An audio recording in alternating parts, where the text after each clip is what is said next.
to McGowan's Canvas Miracles. I'm here today. We're starting a new show, a new process. The basic premise is to get to the heart of our city and the people that are making a difference. There's so many incredible people that help to make the city thrive and all through New Brunswick. And today we got a special friend, Michelle Conroy, who's done great work throughout our city. She just won a big election. How are you, Michelle? I'm good, Rob. How are you? I'm good. Are you excited about painting? I'm very excited. I want to thank you for inviting me. I'm very privileged to be your first guest on your brand new show. So congratulations on your show. Thank you. I'm hoping it's awesome. fun and people have got a reason to tune in and enjoy. And we tried to get in a few times, but you were busy at the Just starting legislature back. getting ready. Yeah. Oh, Yeah. so are you excited? Very excited, very nervous. Every day is a new day over there. There's always something to learn. And there's, now we're switching gears. So now we're in the official opposition. So we got some new curves, I guess. So what will you, as opposition, what are you going to be?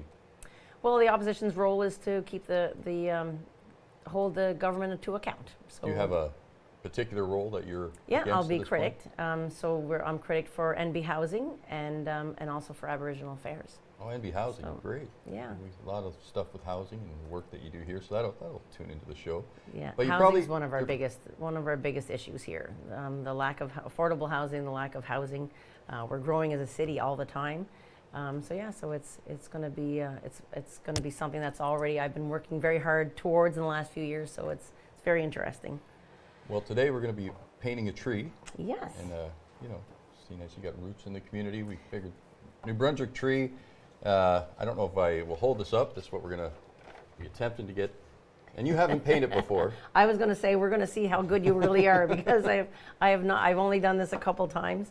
It's a great fun. It's always something that my sister and I have always talked about doing more of. You probably wonder why the canvas is yellow. Well, that was going to be my question. I noticed when we come in that the canvases were yellow, so I was wondering about that. Well, one of the most important things you can learn in a painting is value scale. So if we're going to paint a white birch bark tree, so if you're painting a white birch, the last thing you want to do is paint white against white. Right. So we neutralize the canvas, and that gives us a wider range on our scale so that the whites seem brighter. Okay. So we want to have really bright whites. So we're going to first start out, we're going to paint the background, and we're just going to put, in Impressionist paintings, our mind fills in stuff. Have you ever gone through an airport and noticed as you're walking down the laneway, there's all these paintings, they look so beautiful, but then if you ever walk up really close, it's just some slabs and some chunks. All the artist is trying to do is create enough on the canvas that our mind will fill in the rest. So that's what we're learning in Impressionism. So we're going to start with our finger. As you know, you probably get the finger a lot being a politician.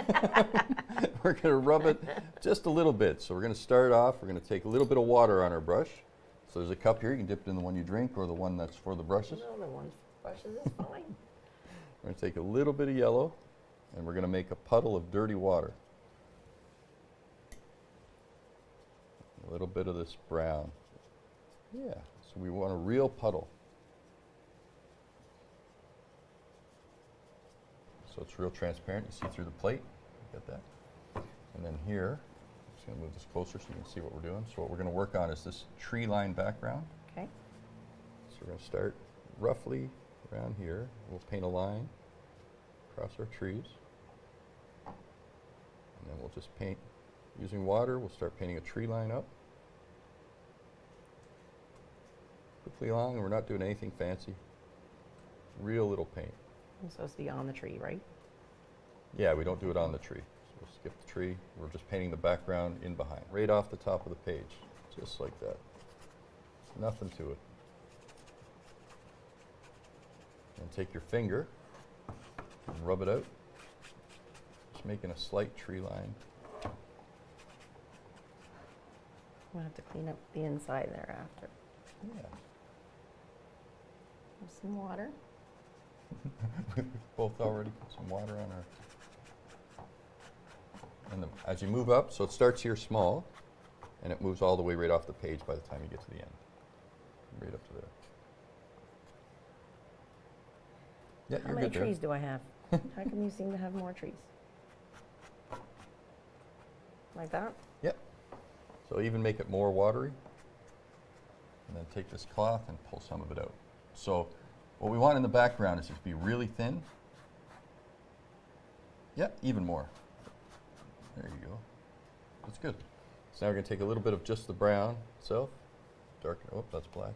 Take a little bit of the brown and darken it up with water. And we're going to put this line across here. So this is sort of where the trees are growing at. One brush stroke should be able to get all the way across. Then take your finger mine's and not rub dark that enough. into the bottom of the trees.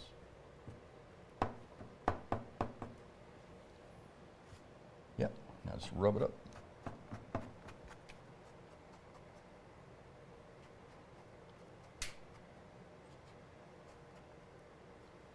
Nothing to it. So far, so good. So good. I like it. Now, wherever we messed up, we're going to have to take some white back, and we'll white out on our tree. Wherever you painted in, that's actually the tree part. Yeah, so just take the white and just paint your tree back in. Just paint out where you put it in. This one. Yep. It doesn't have to be perfect, just enough to, so you know Cover it up. it's not part of the background. And this is the tree. Beautiful. Is that all right? Yep. So now with that same brush, we're going to move down, grab some more yellow, brown, make another puddle. We're going to paint the bottom side now. We really want it watery so that it's transparent. And we're going to start here. And I always start rubbing with my finger just to make sure it's nice and light. If it's too dark. So you see how you sort of get a tree line as you pull down? Just add more water.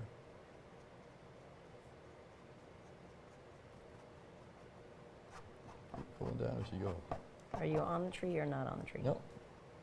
No, off the Not tree. on the tree. Yeah, this is the background. So we're painting the tree line in behind.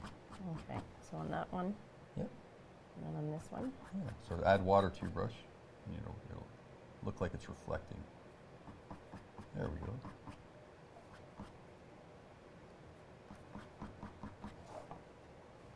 Yeah, right across. So it's going to come right across to here, all the way down just below this branch.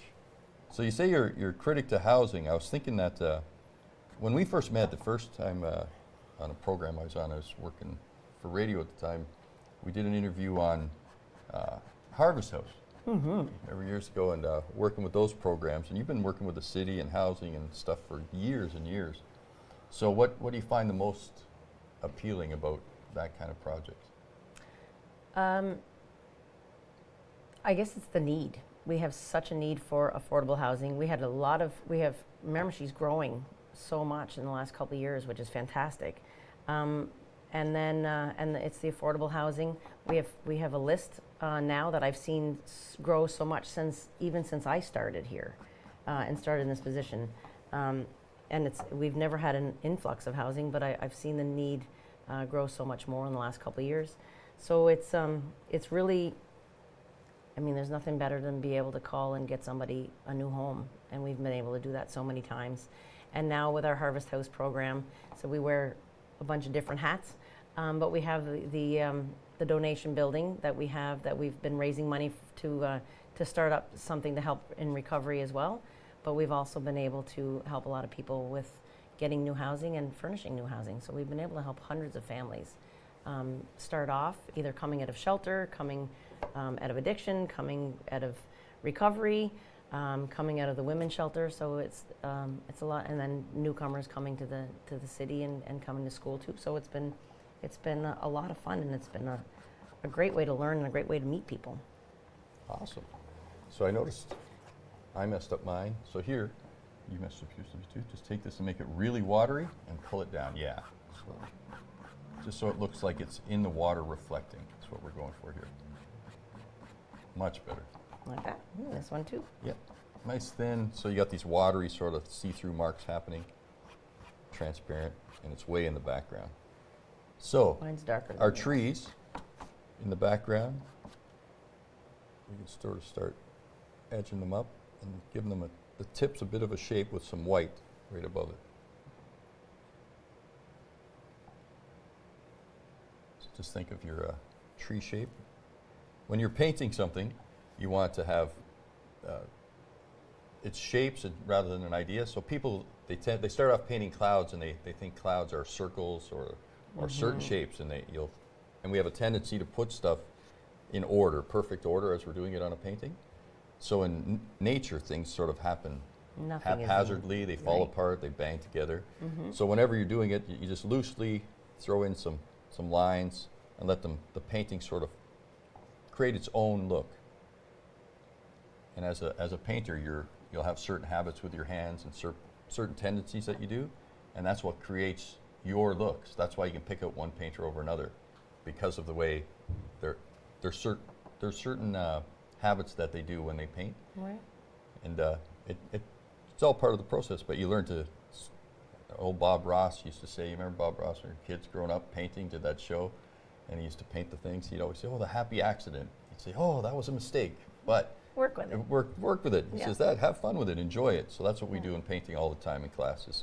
No matter what, half the time you don't know what's coming. You have an idea where you're headed, just like life. You want to get things started, and then see what works good and what doesn't. Throw out the bad and keep the good. And that's it. And I guess it's the same thing with politics. Have you find when you are working with the people that are there, people have agendas, they have certain things they want to get done, and you want to get this done, they want to get that done. So how do you find your way around that? It's all about finding balance. I think life is about finding balance.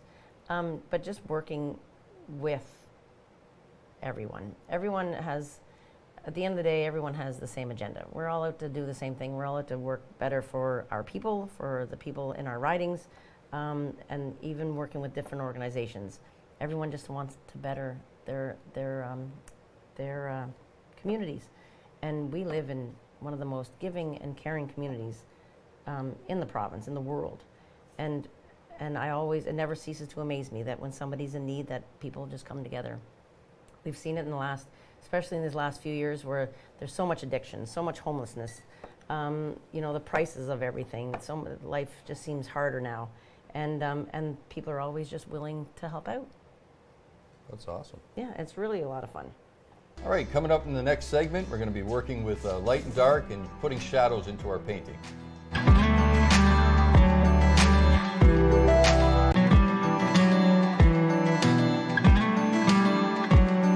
Welcome back to McGowan's Canvas Miracles. We have Michelle Conroy here. We're working on a little bit of our own miracle, trying to squeeze a painting into a small space of time. And right now we're working on the shade. Great. So we're going to take a little bit of Payne's Gray with our big brush. And again, we're using a lot of water here. And we're making a puddle. This is all about puddling things up. And we're going to paint the whole left side of both of our trees. We're just going to keep pulling it around the tree and making sure you're going right to the edge of the tree. And pulling it all the way around to the halfway point. Yours is a lot darker than mine.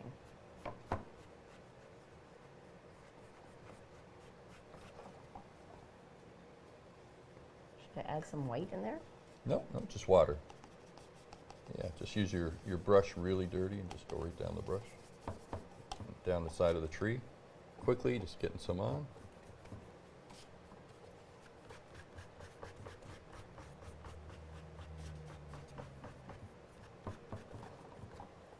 And we're going to do that on both trees.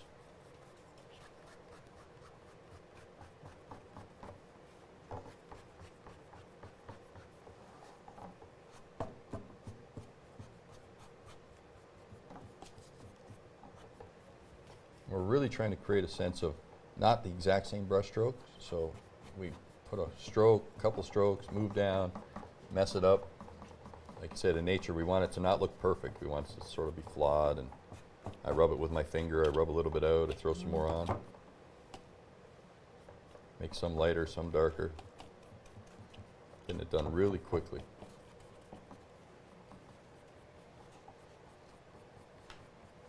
Yeah, and then just take your finger and rub it and soften up some of the edge. Even wet your finger so it'll pull more around the tree.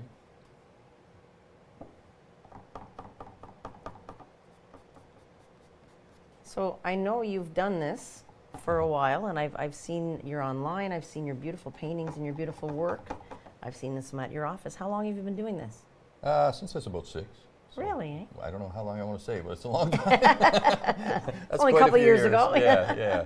So, yeah, when I was a kid, we had this factory beside our house, had the big rolls of paper you put on your house. And we didn't have a lot of money, but we had some old house paint in the basement. I'd roll out these old pieces of paper and paint these. They were actually religious murals off of carpets I had found at the time, so I was trying to imitate them and do that. So that's what got me started. And then when I was, as a teenager, I'd run away from home and I was living on the streets and doing some things. And I learned to paint and make some money and do some things, shady deals. And so it's been a necessity of mine all over the years. And then I decided recently, in the last few years, to start really teaching people how to use painting in a way that can make you feel better about life. So we often don't have confidence in things we do. People, they set out to do something and before they even start, I hear it in every class. It's like, oh, I can't do this. Oh, it's a stick figure. Yeah. Oh, I can't paint anything. So I start out every class by, it's sort of a conversion. We're going to break you down and realize, no, it's the conversation. Yeah. Painting's just following something you're looking at, an image, and repeating that pattern the best way you see it. And after a while, you get to see clouds as a pattern, trees as a pattern, everything. You say, oh, that's an umber, and that's a black, and that's a left stroke and a crosshair, and your mind starts to see the world in that way. So that's what I kept doing, and then I love watching people grow as they started to do the classes and realize they can do it. Yeah, and now that they're showing up for every class and they're bringing their children, their wives and husbands, and they're just it's super successful, and I loved every minute of it. So I wanted to kind of bring people on and share the experience and sort of lift up our city, find out, as I've always done with all the shows I've done, find out how we can make the city a better place to live. So, and that's where you come in. And it's combining the two. So now we've got the shadows on. So if we have shadow, what do we have to do? We have to add light. So we're going to take a little bit of white now. Perfect. We're going to straight white. We're not going to water it down this time. Oh, we're not. Oh, sorry. And we're going to come from the other side of the tree, about halfway over, and start just right from the edge, painting towards the shadow.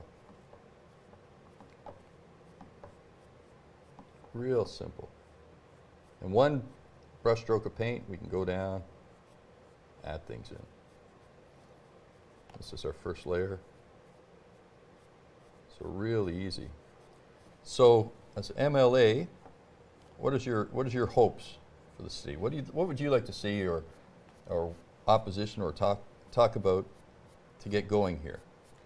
I love seeing our city grow. I love seeing new people and just helping.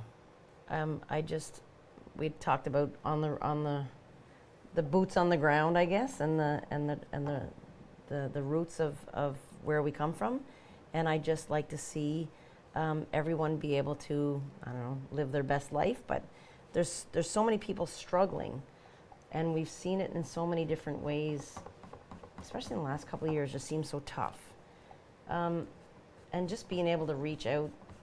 And my biggest goal is to allow people just to come together and help each other. Remember years ago, that's what we all did to survive. Everybody was just there for each other. Somebody needed a house built, you had 50 people and they all jumped in.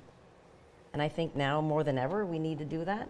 And with volunteering and just togetherness as a community, I just like opening doors to let people do that and see, and people are always looking for ways to help each other, I think. And then just being able to open some doors that we can get more ways to be able to do that, I guess. Well, that's kind of incredible. And you've always been kind of a grassroots politician. I mean, as literally picking up garbage on the side of the road. I see you got a group. You got elderly people that you go and you help clean up their houses and do things with them. And now you have a group that sort of follows you on Facebook, and you guys can work together and doing things. So Yes. even though you're in the legislature and you're doing stuff, you're still very much involved with things directly in our community, helping all the time. I noticed that. We're working on a project with tiny homes, and you were there, kind of there helping me with the group and learning about it as I am going through the process of finding what it's all about. So there's always something that you're working on to make a difference. So No, I found and that. it's a lot. And I never knew politics. I didn't know what politics was about. I didn't know what this job would entail when I got into it. I just knew that I wanted to help people. And then, but after getting into it, I just met so many amazing people, learned about so many amazing organizations, and now it's all about nobody doing anything that somebody's already doing. Like, you don't want to redo or reinvent the wheel, but it's all about working together to bring out the best in each organization and each person, and then and all working towards the same goal.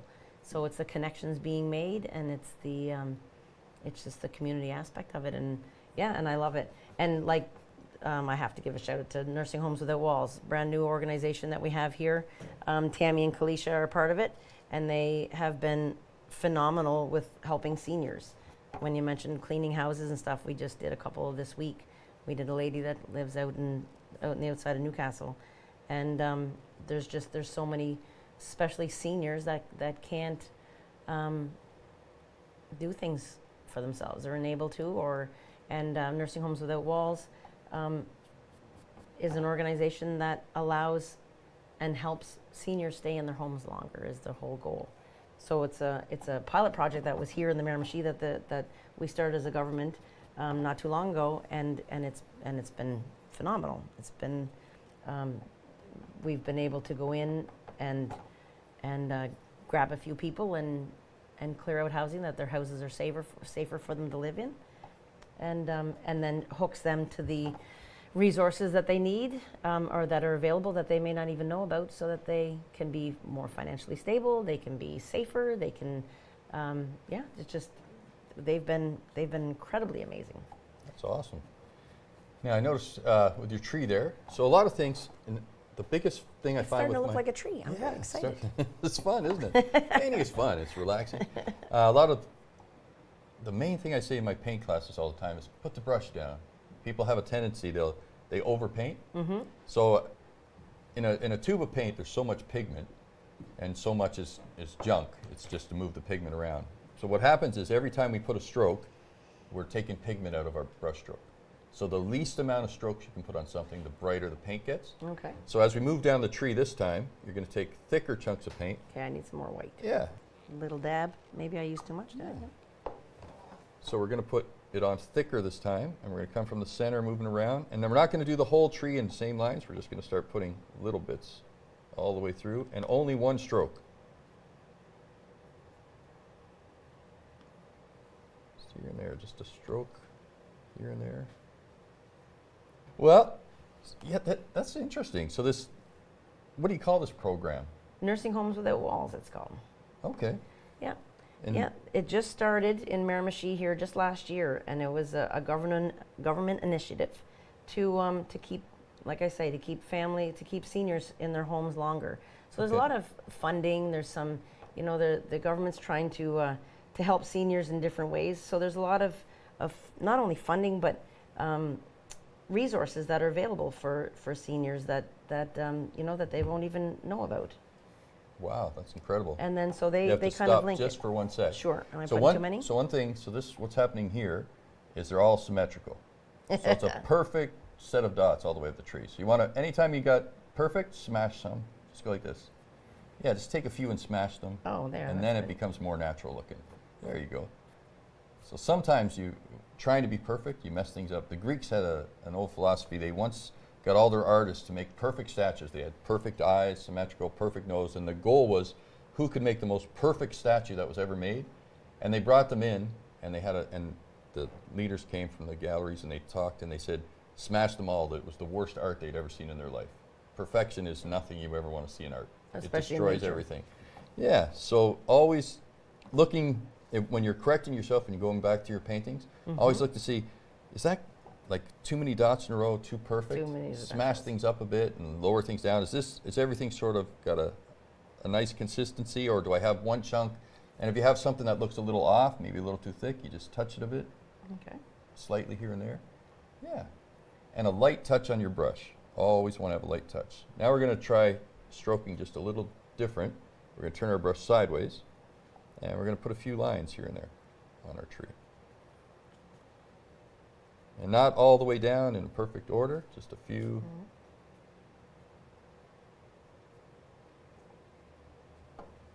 working our way around. I think the tree's coming out really nice. Not too bad. Still looks like a tree.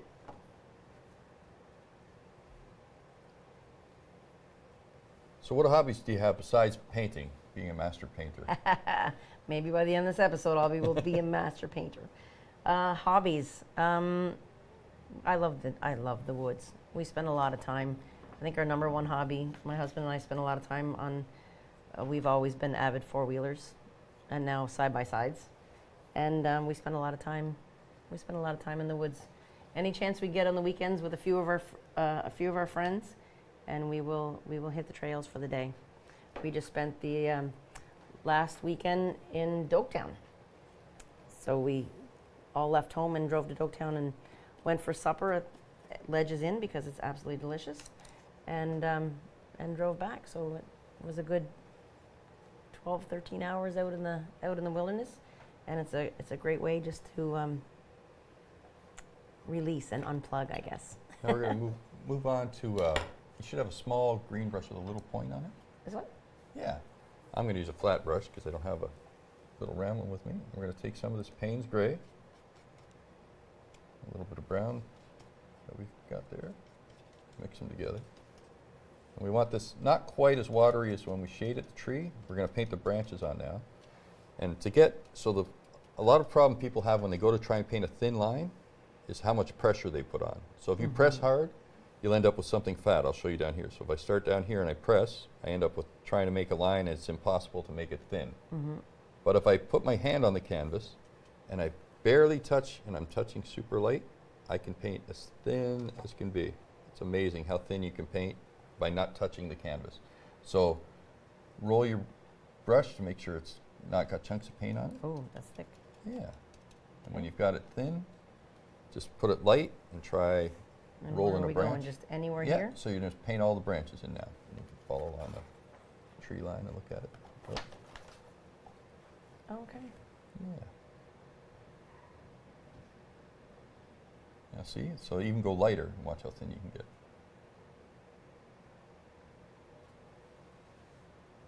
Perfect. And just work your way down, and that's how you put all your branches in.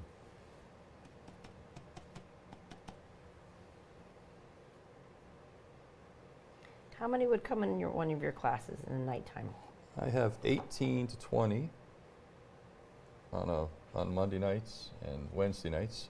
And now that varies. Sometimes it's 12, but it's 20 is the most I can take. I found after 20 people, nobody's getting enough attention. You can't, it's just too many. So I usually, anywhere from 20 to 40 people a week, depending on what I'm doing with the two classes. And then I want to bring painting to everywhere, give everybody an opportunity. So I try to go to little towns and put on, in their town halls and stuff, have a day a month where I can go and do some painting and get people to try it out for the first time. And just get them involved with knowing we can do it if we put our mind behind it.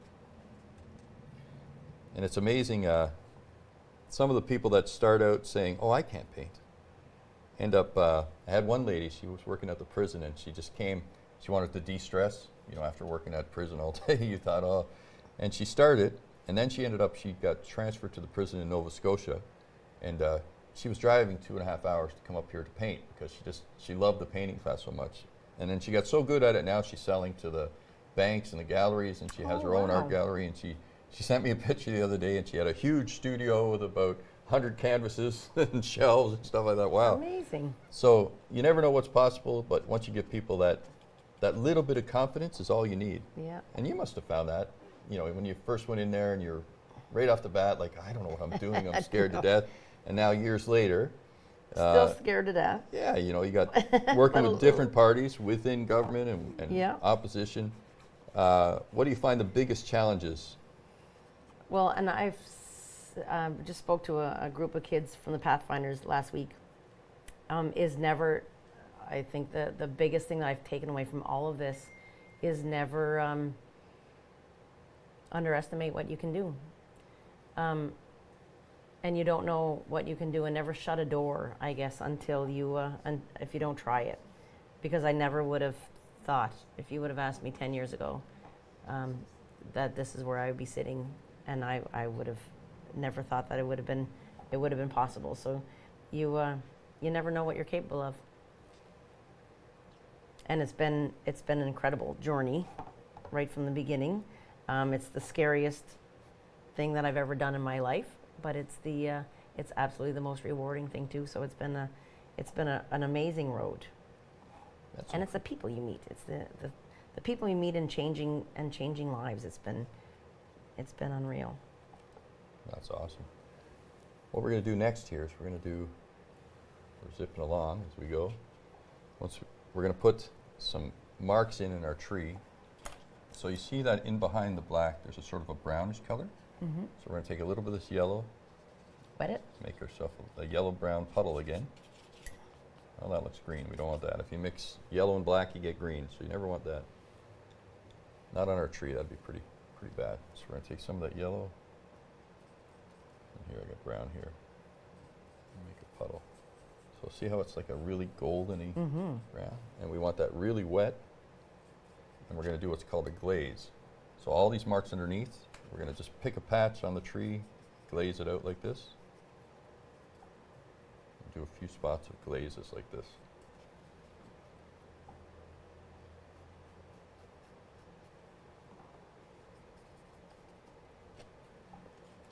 And this all becomes, your paint palette becomes preferences after a while and tones, and you start to paint it and you think, oh, I like this, but this is a little too bright and shiny, so you tone it down. And we're staying limited to just 3 or 4 colors all the time, and it makes the palette sort of go together and everything works when you're all done.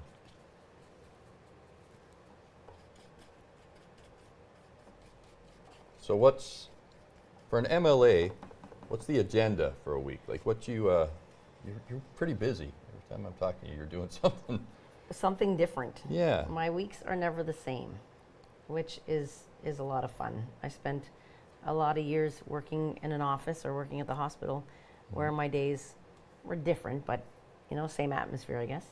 And now it's just, you never know where you're going to be from one morning to the afternoon, and it's incredible. Somebody needs something, or will reach out and it's kind of, what can we do? So you, like you were saying about our little group of people, when somebody needs something or somebody calls my office, and now even in our group, somebody will reach out with somebody that they know that needs help, and it could be from anything. And we just do whatever we can to help. So I always say it's like having 2 different jobs. When I'm over here, I have one job, and when I'm in Fredericton, it's more procedural and legislative. And when it's here, it's kind of just whatever you can to help our constituents. So I'm finding here it's just getting a little too yellow. Yep. So I'm just going to add a little bit more brown to yours. And just wash it Add a it. little bit. Yeah, just There add we it go. right over the yellow, and it'll tone it out.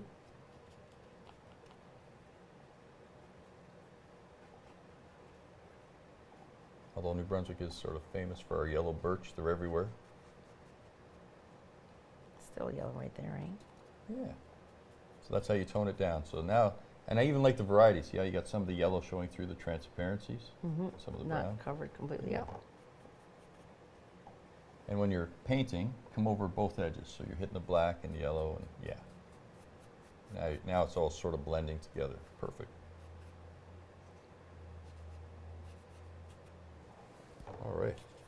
So we're going to move out of that. Once we've got some yellow spots on there, we're going to move away from there for a bit and go back to putting our branches in.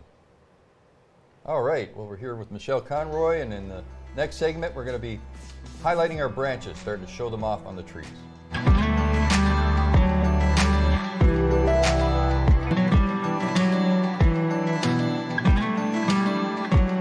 Welcome back. We're here with Michelle Conroy, and we've been painting and getting some things done today and talking about some of the work. And now that you're everything is set up and you're back at it, what do you think is going to be your... You were talking earlier about some of the scary times when you first started in and how you felt about it. And with a Michelle, we have a premier now that's a woman, so it's probably a delicate question, but I'll ask it anyway. Do you ever have any thoughts about running or becoming the leader and stuff like that in the future? No, but I've never said that I would have said I've never would be here too. So I guess never say never is a thing. But no, as of now, I would never. It's not something that I'm interested in. And even when I started, I remember when I was first asked to get into this, and somebody had said about running for an MLA. I said I don't even know what an MLA does. I've never. I mean, I knew my MLA. I knew Bill, well enough, but I didn't know what his job entitled. And so yeah, even then I was like, I said, I don't know what this job entails. So it wasn't something that I was interested in. And you said then that was some of the scariest days of your life, trying to figure it out. Yeah, and especially, well, and here, like I was always big in the community. So and working for. Working at the hospital and working for a doctor's office, I knew a lot of people, so finding my way around here wasn't as difficult or as scary, and knowing my community. But on that side, over in Fredericton, I had never been in the legislature. I never knew policies. I never watched what happened in the legislature, so learning a lot of that was very overwhelming. It's a beautiful place. The respect and the dignity in the building it still shocks me, and I still admire that for what it stands for. And yeah, it was a very scary time getting in and maneuvering. And we were a brand new party. There was only 3 of us. We had no staff. It was the first time the party had been in there, so there was nobody to even ask besides the staff at the legislature is absolutely amazing. They helped us with all our questions. But yeah, I remember going in the first time and not knowing what we were getting into. So it was very scary, but it was a learning curve at every corner, I guess. And what about, not every decision you make is going to be popular with people. You have to side with things that, there's always 2 sides to every issue. So when you get into controversies, obviously, with unions and different things and some of the bitterness and hatred and things that come out and things, how do you deal with that kind of stuff as a... At first, it was harder because I'm a people pleaser. And at first, it was not being able to do everything or not being able to help everybody. And learning that you can't please everybody was a learning curve in itself. But now, and I've said from the beginning that I will always make the best decision that I can make with the information that I have.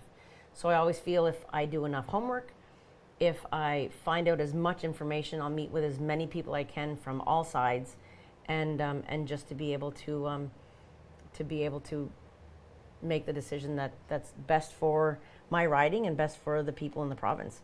And there's never a decision I think we've ever made that everybody has said that that's a great decision. It's either that was a terrible thing to do or put in, or that was the best thing to do. There's always 2 sides. So I guess it's just about doing the homework and being able to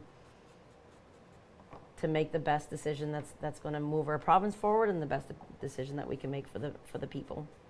And I think I've done that so far. There's nothing that I can go back and say, that I would have done different. Yeah, it's been a learning curve.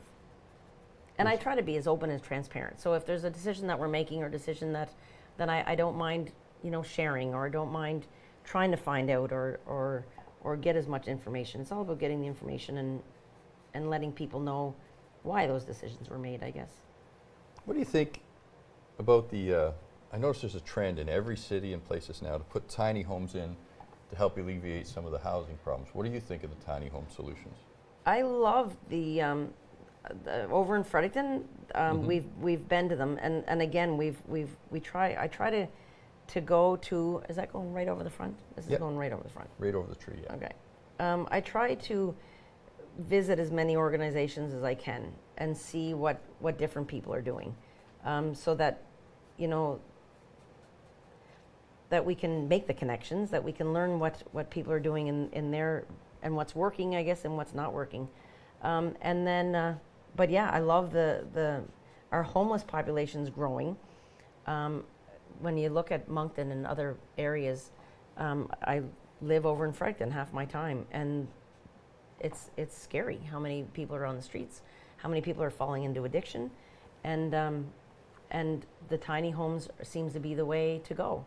In a lot of, depending on how they're run, we need them to be, we need the resources, and not just give them housing, but you need the resources that that they're going to be able to succeed. Because a lot of times when they're living on the streets for years, basic budgeting or keeping your apartment or the responsibilities that we have that we take for granted because we've been just doing it. A lot of people don't have that.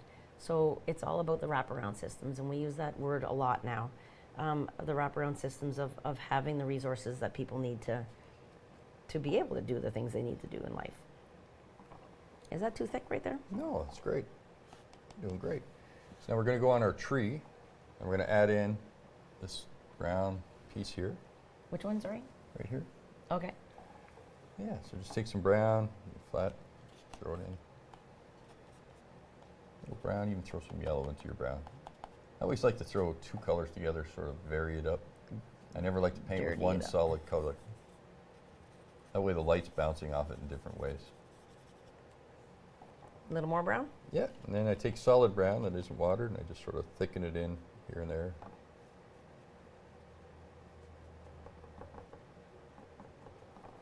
We're going to do something interesting in a minute once we get a few brown spots on. So just going to go around the tree and add in, so it's all sort of like the parts where the bark is peeled off is what we're trying to paint in here. Some bark has come off the tree, so we're going to take some spots and throw them in. Doesn't matter exactly where, just a few spots here and there. You can go by that picture or make up your own spots. That's the best part about being an artist. You can just do what you want. Off the cuff. Yeah. And it's funny, sometimes you, I remember in the old days when I used to paint pictures, I'd paint a picture and think, I hate this. And I'd paint over it, and I'd paint over it. But I always take pictures of the paintings as I was going along. And I painted these 12 horses coming down a cliff one time, and they were riding in. This girl was looking over a fence. I had spent hours, 30 hours on this painting, and I just didn't like it. It just was not working at all. So I painted over the whole thing, just washed it out, said I'm doing it again. Scratch. But about 2 months later, I was going through my phone, I was looking at these pictures, I think, this is a beautiful painting. It was the one I had painted over. Is that right? It was amazing, yeah. I had a whole different opinion when I had seen it.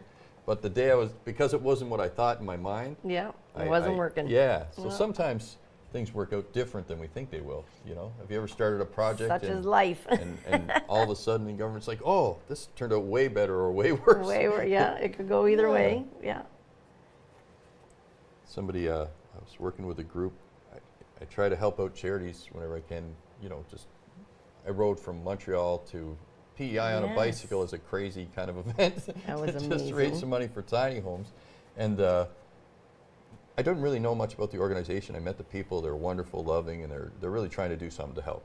So I thought, okay, I'll do this thing. But so one day I'm in the grocery store, and a lady just sort of bombsbards me, and because everybody gets an idea of what's going to happen in their township, and really sad about it. And she said, people come look at my windows, and people do. And I was like, it's misconstrued. We misconstrue things. We think things are one way and they're not. But the best thing to do is go and talk to the people who are actually building projects, and what are they doing, what are their intentions, and before fuss gets out. Yeah, well, and that's a hard thing. That's a lot of everything is having the right information, and before I got into this, I was the same. When you hear something, you go with it, and then you already have your mind made up, I guess. Yeah.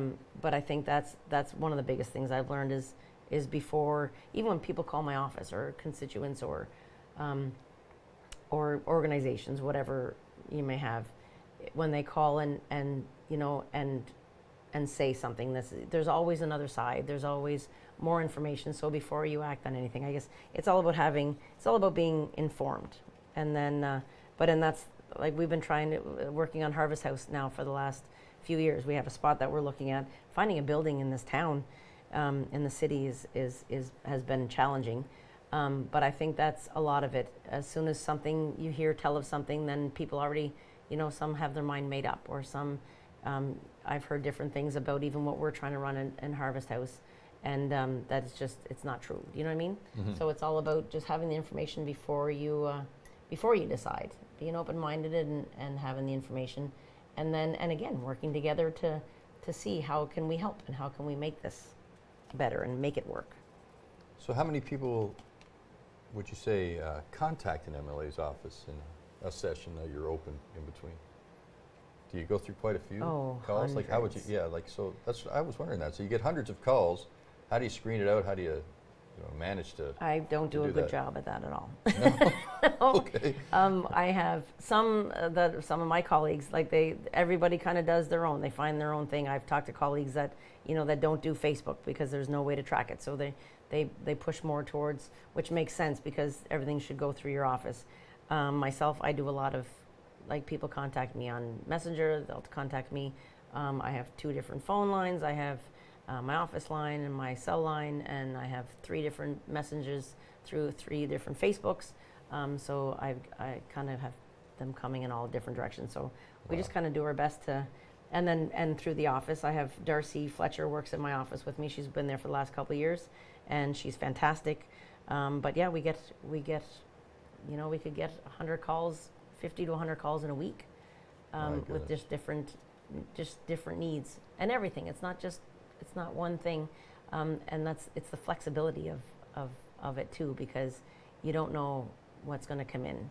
And it's not, I worked in health, and health was the issue. Health was what I dealt with all the time.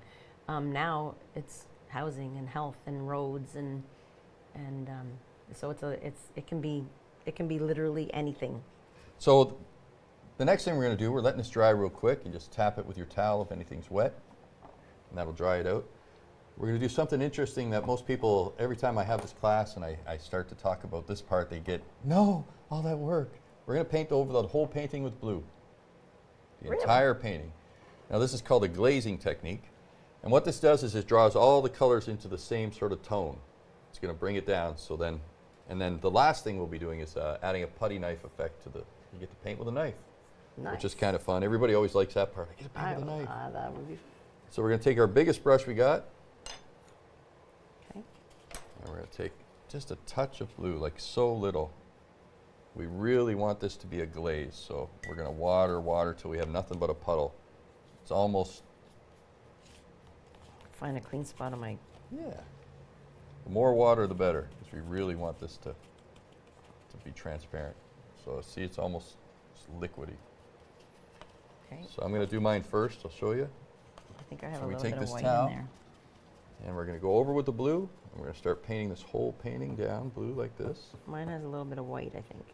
Is it? Okay. And then we take our rag, pull down the glaze, real light, like we're barely touching anything. And this is going to create a real nice shadowy effect in the background. You know, with the camera, you got this sort of blurred effect that you can put on. So this does it with our glazing in the background with our paintbrush. We're going to do the same thing. And over the tree, I'm barely touching. I'm just lightly, and as I get out to the sides, yeah, I'm just going to cover the whole painting. And just keep working our towel down. The lighter, the better. And you can't put too much water on when you're doing this, because we want it really transparent. This is going to create a real nice effect for your painting. Sort of tie it all together, hide all the flaws, mistakes, any sort of, you got a little line varied off, things like that. So glazing hides a lot of stuff for artists. And keep adding water to your brush so it's really watery. And you cover the whole canvas. Wow.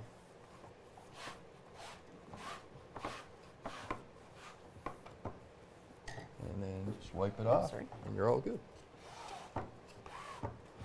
We'll let that dry, and then we're going to do the pièce de résistance. We're going to have some fun with a palette knife, which is always everybody's most exciting part. That's pretty amazing. You wouldn't think that it was going to do this. No. The way it is. Makes it fun, doesn't it? But little techniques like this are what make painting what people don't know. If you don't know to do this stuff, you always think, why does hers always look blended together and tied together, and it's got that real nice effect. So, yeah, take a class somewhere and just have the time to enjoy it. Learn the techniques. Yeah.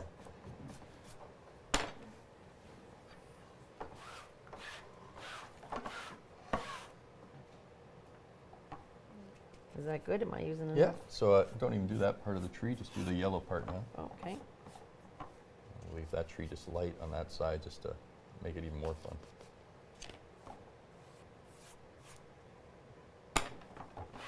And I know it was a short class. Usually this is done over 4 classes and you get a lot of time. We sort of whip it into one section. You're going to take a knife.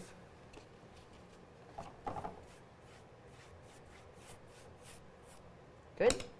Yep, beautiful. I love Okay. it. Take Now your the palette putty. knife and grab some white paint, a chunk of white paint. You're going to start with it on the side. And you're going to pull, and you're barely touching. And see how it sort of pulls off. As you tilt it down, it'll put more on. And you control how much you want to put on. So you tilt it as you go, sort of flatten it out as you pull it sideways. So turn it so it's flat. So when you go, turn it flat, and then pull it. Turn it flat, pull it.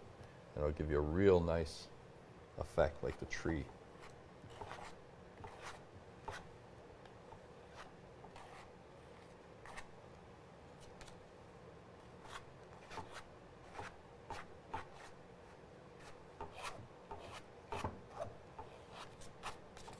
This is a fun way to just do a quick birch.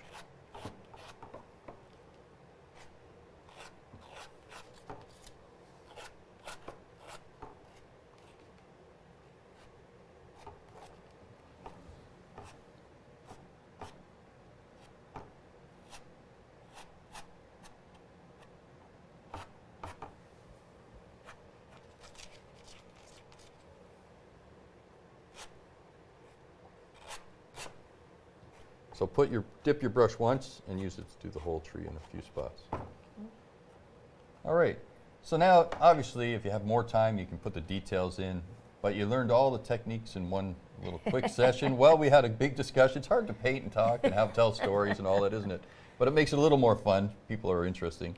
And what we'll do is later in the future, I think what I'll do is I'll put the full lessons up online and people can follow along. So if you do watch the shows and the session, you'll be able to go online and go back and practice some of the stuff and have some fun. Well, I'd like to thank you for allowing me to come on and be your first guest and to try this out. And it was crash course for sure, but I really enjoyed my time and I want to thank you. Thank you for watching McGowan's Canvas Miracles.